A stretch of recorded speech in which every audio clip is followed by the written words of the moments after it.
क्या फिटकरी फेस पर वाकई फिट होता है? लगाने से पहले जरूर जान लेना। नारियल तेल में थोड़ा सा मिला लो और चेहरे पर चमत्कार हो जाएगा, ग्लो आ जाएगा, सारी पिगमेंटेशन दूर हो जाएगी।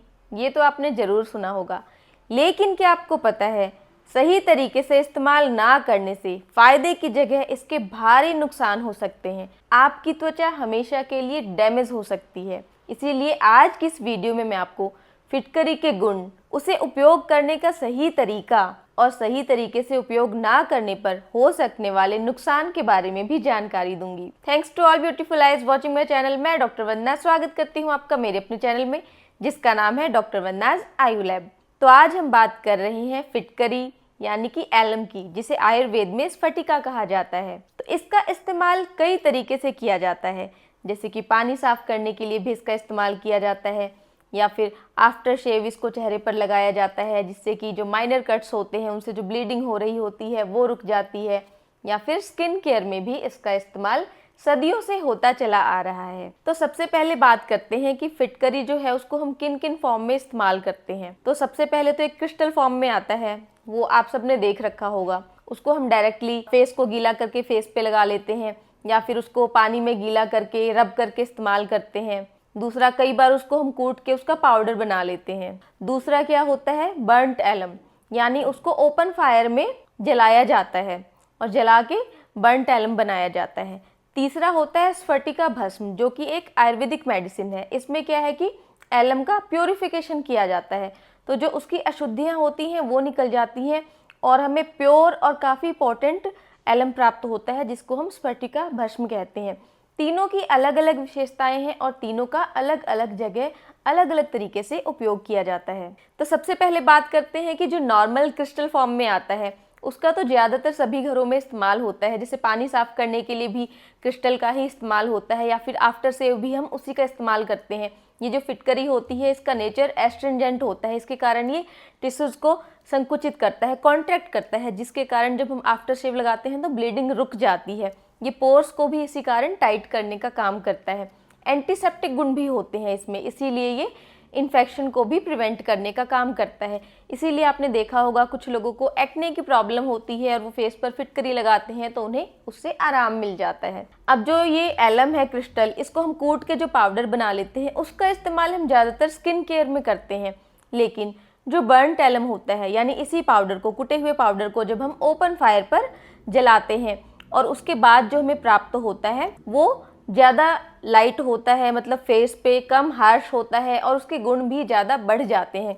तो अगर स्किन केयर के लिए हमें इस्तेमाल करना है पाउडर का, तो जो क्रिस्टल का प्योर पाउडर है उसकी जगह हम बर्न्ट एलम का इस्तेमाल करें तो ज़्यादा बेटर होगा।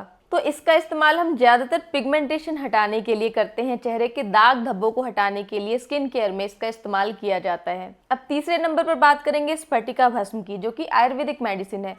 तो जब हमें कुल्ला करने के लिए, गार्गल करने के लिए, इंटरनल यूज़ के लिए इस्तेमाल करना है, उस टाइम पे हम नॉर्मल एलम का इस्तेमाल ना करके स्फटिका भस्म का इस्तेमाल करेंगे।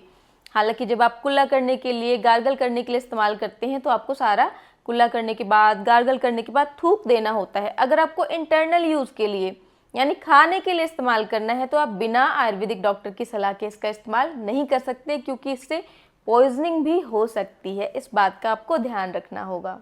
तो चलो अब आयुर्वेद के अकॉर्डिंग एलम के क्या गुण होते हैं उन्हें जानते हैं। तो एलम जो है वो हॉट पोटेंसी का होता है, यानी कि उष्ण वीर्य होता है। वात पित्त कफ तीनों दोषों को बैलेंस करने वाला, योनि मार्ग को संकुचित करने वाला, श्वेत कुष्ठ यानी जिसे हम विटिलिगो कहते हैं, सफ़ेद दाग की समस्या कहते हैं, उसमें ये आराम पहुंचाता है, उसे ये दूर करता है।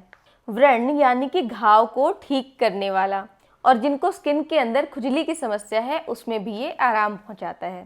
बालों की जड़ों को और बालों को पोषण देता है। जैसा कि मैंने बताया, इसका एस्ट्रिंजेंट नेचर होता है, जिसके कारण ये टिश्यू को सिकोड़ता है, संकुचित करता है।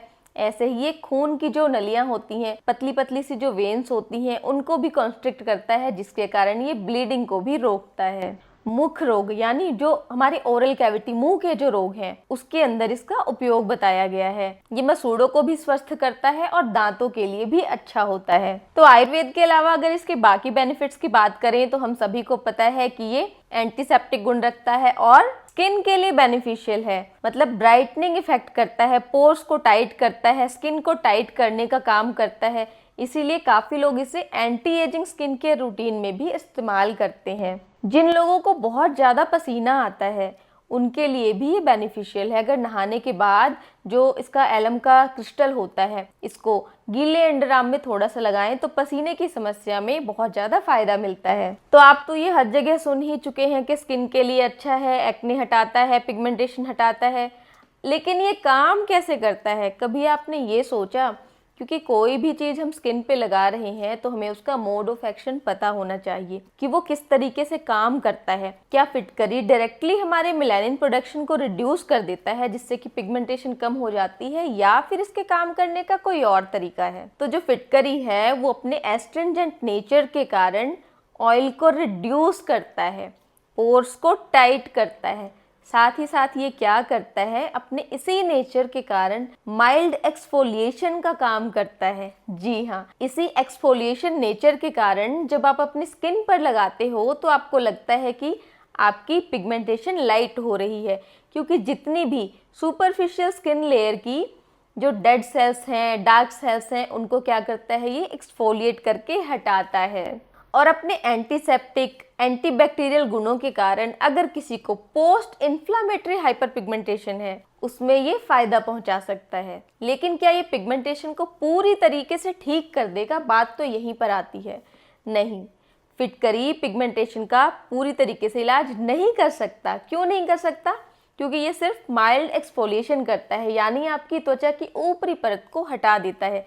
लेकिन क्योंकि झाइयाँ तो अंदर की परत से आती हैं, इसीलिए अगर किसी की झाइयाँ बिल्कुल ही सुपरफिशियल हैं, यानी किसी को एपिडर्मल टाइप मिलाज्मा है, बिल्कुल सुपरफिशियल मिलाज्मा है, तो हो सकता है कि वो फिटकरी इस्तेमाल करें, उनकी झाइयाँ चली जाएं और वापस ना आएं। लेकिन ज़्यादातर लोगों को मिक्स्ड टाइप या फिर डर्मल टाइप मिलाज्मा होता है, स्किन की गहराइयों में झाइयाँ होती हैं, तो उन लोगों की झाइयाँ फिटकरी लगाने से नहीं जाएंगी। अब इसका नुकसान क्या होता है? क्योंकि ये माइल्ड एक्सफोलिएशन का काम करता है। अब जिसको भी झाइयों की समस्या है तो हमें किसी भी चीज़ का क्या नहीं करना चाहिए, ओवरडू। खास करके एक्सफोलिएशन, स्क्रबिंग, इन चीज़ों का हम ओवरडू नहीं कर सकते। तो अगर आप पिगमेंटेशन के लिए इसका इस्तेमाल कर रहे हो तो आप डेली इस्तेमाल नहीं कर सकते। इससे क्या होगा, ओवर एक्सफोलिएशन हो जाएगा। इससे पहले तो लगेगा कि आराम आ रहा है, बाद में क्या होगा, आपकी झाइयाँ और ज़्यादा बिगड़ जाएंगी। अब इससे कुछ आपको अंदाज़ा लगने लग गया होगा कि इसके साइड इफ़ेक्ट्स क्या होते हैं। Number 1, dryness. तो ये बहुत ही ज़्यादा ड्राइनेस कर देता है, इसीलिए जिसकी भी स्किन ऑलरेडी ड्राई है या सेंसिटिव है उसके लिए फिटकरी बिल्कुल भी सूटेबल नहीं है। वो फिटकरी का इस्तेमाल बिल्कुल भी ना करें। दूसरा, फिटकरी के ओवर यूज से जो स्किन का नेचुरल ऑयल होता है वो ख़त्म हो जाता है। नेचुरल ऑयल हमारी स्किन का जो है वो हमारी स्किन को प्रोटेक्ट करता है, प्रोटेक्शन लेयर बनाता है, बहुत ही ज़्यादा ज़रूरी है। तो इससे क्या होता है कि हमारी स्किन का नेचुरल ऑयल जब ख़त्म हो जाता है, जब प्रोटेक्शन की लेयर ख़त्म हो जाती है, हमारी स्किन का बैरियर भी डैमेज हो जाता है। तो हमारी स्किन को फिर इन्फेक्शन लगना बहुत आसान हो जाता है और जो स्किन की हीलिंग का प्रोसेस होता है ना, वो भी ठीक से नहीं हो पाता। अब जब आप इसका ओवर यूज़ करेंगे जिससे स्किन बैरियर ख़राब हो गया तो हमारी स्किन और ज़्यादा सेंसिटिव बन जाएगी। जब हम धूप में जाएंगे तो सूर्य की किरणें भी स्किन को ज़्यादा नुकसान पहुंचाएंगी, क्योंकि प्रोटेक्शन की लेयर तो ख़त्म हो चुकी है। इसीलिए आपको क्या करना है, ओवर यूज़ नहीं करना है। अब इस कारण स्किन सेंसिटिव होने से क्या है कि डार्क स्पॉट्स का रिस्क भी बढ़ जाता है। जी हाँ, आप तो डार्क स्पॉट्स ठीक करने के लिए इसका इस्तेमाल कर रहे थे, लेकिन अगर ओवर यूज़ करते हैं तो उससे स्किन सेंसिटिव होकर उल्टा डार्क स्पॉट्स हो सकते हैं। कुछ लोगों में इसके एलर्जिक रिएक्शन भी हो सकते हैं। तो एलर्जिक रिएक्शन तो किसी भी चीज़ के हो सकते हैं।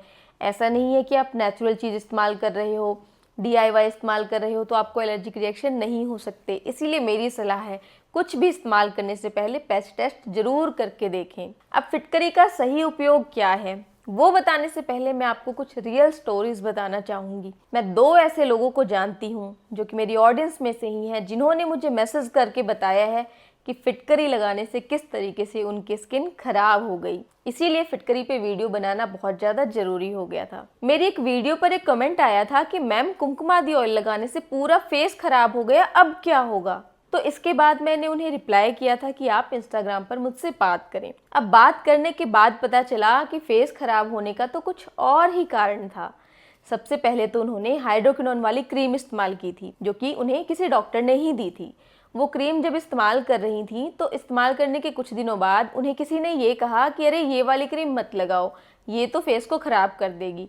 जिसके बाद उन्होंने वो क्रीम बंद कर दी। फिर उन्होंने YouTube पर कोई वीडियो देखी जिसमें बताया गया था कि नारियल तेल के अंदर फिटकरी को मिलाकर लगाने से झाइयाँ ठीक हो जाती हैं। अब उन्होंने ये स्टार्ट कर दिया लगाना।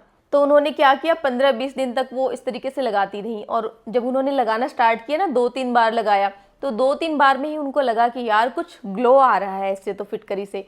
तो उन्होंने क्या किया, ओवर यूज स्टार्ट कर दिया। मतलब डेली तो लगा ही रही हैं, लगा के उसको काफ़ी टाइम के लिए फेस पर ही छोड़ दे रही हैं। उसके बाद उन्होंने कुमकुमादी ऑयल लगाना स्टार्ट कर दिया। मतलब कि फिटकरी लगा रही हैं, लगा के फेस को जब वॉश कर रही हैं, ऊपर से कुमकुमादी ऑयल लगा रही हैं। अब फेस वॉश करने से हमने जो भी लगाया है वो हमारी स्किन से नहीं निकल जाता, उसके रेजिड्यू रह जाते हैं।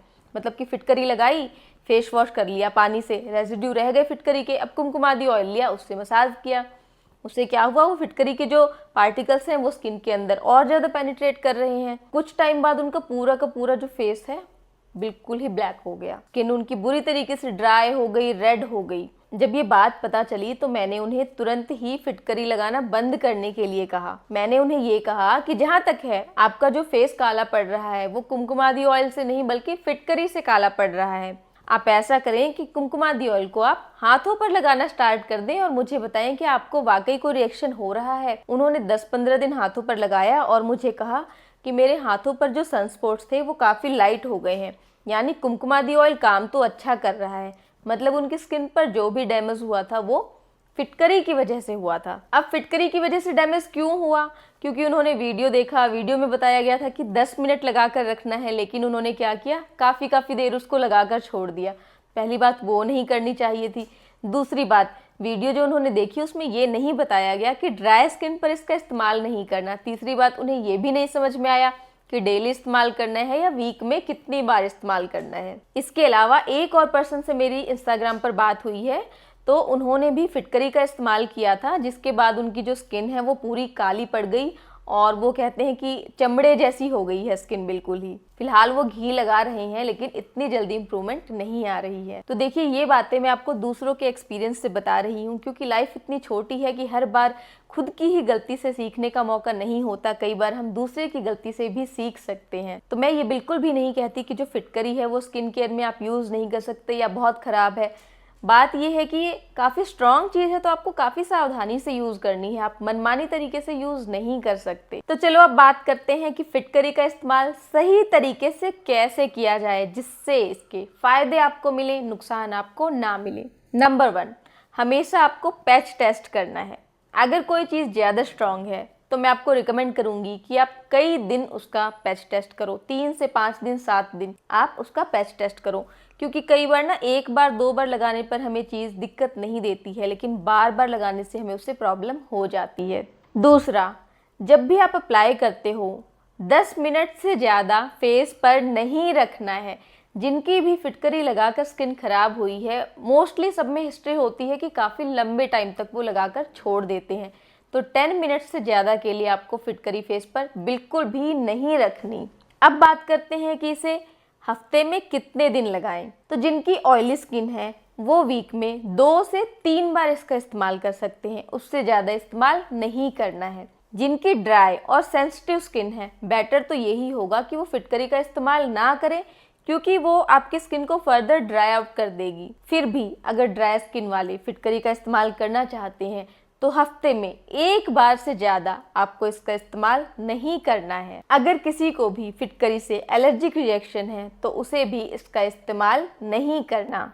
अगर आप क्रिस्टल का इस्तेमाल कर रहे हो तो फेस गीला करके क्रिस्टल को फेस पर लगाओ, 2-4 मिनट रखो, वॉश कर दो, इतना ही यूज़ करना होता है। ये भी वीक में 2 से 3 बार। ऑयली स्किन वालों के लिए, ड्राई स्किन वालों के लिए वंस इन अ वीक काफ़ी होता है, आपको डेली इस्तेमाल नहीं करना है। अगर आप फिटकरी के पाउडर का इस्तेमाल करते हो तो तो बेटर है कि आप बर्न एलम का इस्तेमाल करो, जो जला हुआ पाउडर होता है उसका इस्तेमाल करो। उसको आप जब भी मिलाते हो किसी चीज़ में, जैसे कोकोनट ऑयल में मिलाया आपने, मुल्तानी मिट्टी में मिलाया आपने, तो आपको क्या करना है, उसकी क्वांटिटी बिल्कुल ही कम रखनी है। और जब स्टार्ट करते हैं ना लगाना, जैसे कि मान लो आप पहली बार फिटकरी लगा रहे हो, आपने 3-4 दिन पैच टेस्ट कर लिया, अब आपको पहली बार फिटकरी लगाना है, तो आप पहली बार लगाओ ना, 2-4 मिनट के बाद हटा दो। उसकी जो टाइमिंग 10 मिनट है ना, वो भी आपको धीरे धीरे वहाँ तक पहुँचना है। पहली दूसरी बार में 10 मिनट लगाकर मत रखो।